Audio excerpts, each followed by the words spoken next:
Welcome to Good Life TV NG. Don't forget to like, share, subscribe to get more videos like this. President Tinubu appealed to Atiku and Peter Obi to work together in the betterment of Nigeria. I will let you guys watch the rest of the video and tell me what your thoughts are. Lift up our hand to Almighty God in gratitude for His grace and benevolence to our country and our lives in the year 2023 that has just gone by. Though the past year was very challenging one, it was eventful in so many ways. For our country, it was a transition year that saw a peaceful, orderly, and successful transfer of power from one administration to another, marking the yet another remarkable step in our 24 years of unbroken democracy. It was a year you, the gracious people of this blessed nation, entrusted your faith in me with a clear mandate to make our country better, to revamp our economy, restore our security within our borders, revitalize our floundering industrial sector, boost agricultural production, increase national productivity, and set our country on an irreversible path towards national progress that we and future generation will forever be proud of. The task of building a better nation and making sure we have a Nigerian society that cares for all our citizens is the reason I ran to become your president. It was the core of my renewed hope campaign message, on the basis of which you voted me as president. Everything I have done in office, every decision I've taken, and every trip I've undertaken outside the shores of our land since I assumed office on 29th May 2023 have been done in the best interest of our country. Over the past 7 months of our administration, I have taken some difficult and yet necessary decisions to save our country from fiscal catastrophe. One of those decisions was the removal of fuel subsidy, which had become an unsustainable financial burden on our country for more than 4 decades. Another was the removal of the chokehold of few people on our foreign exchange system that benefited only the rich and the most powerful among us. Without doubt, these two decisions brought some discomfort to individuals, families, and businesses. I am well aware that for some time now, the conversations and debate have centered on the rising cost of living, high inflation, which is now above 28%, and the unacceptable high underemployment rate. From the boardroom at the Broad Street in Lagos to the main street of Kano and Nembe Creeks in Bayelsa, I hear the groans of Nigerians who work hard every day to provide for themselves and their families. I'm not oblivious of the expressed and sometimes unexpressed frustrations of my fellow citizens. I know for a fact that some of our compatriots are even asking if this is how our administration want to renew their hope. Dear compatriots, take this from me. The time may be rough and tough.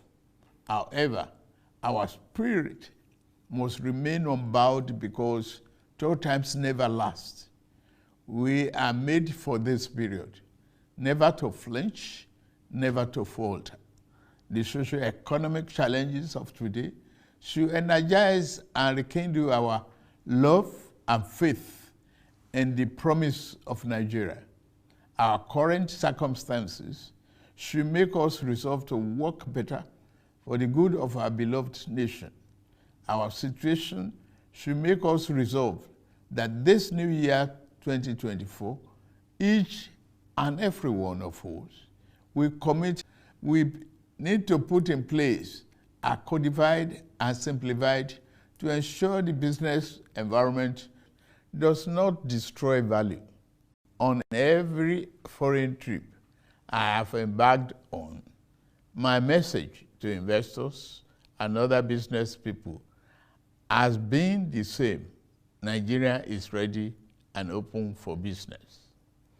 I will fight every obstacle that impedes business competitiveness in Nigeria, and I will not hesitate to remove any clog hindering our path to making Nigeria a destination of choice for local and foreign investments.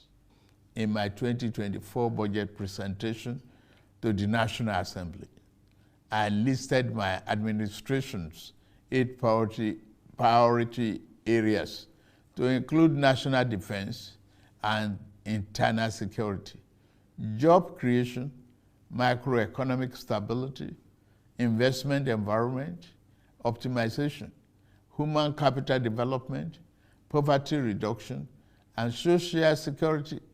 Because we take our development agenda very seriously, our 2024 budget reflects the premium we place on achieving our governance objectives.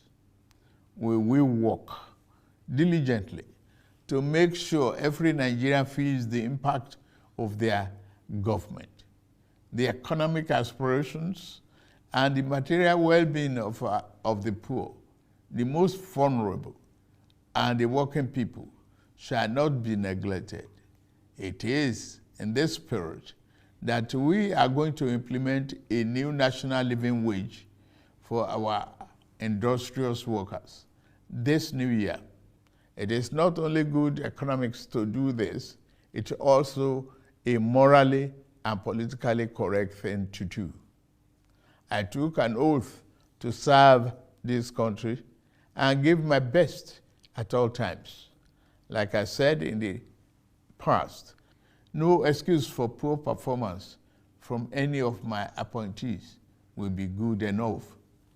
It is the reason I put in place a policy coordination, evaluation, monitoring, and delivery unit in the presidency to make sure that governance output improves in the living condition of our people.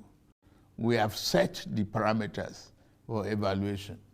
Within the first quarter of this year, ministers and head of agencies with a future in this administration that I lead will continue to show themselves.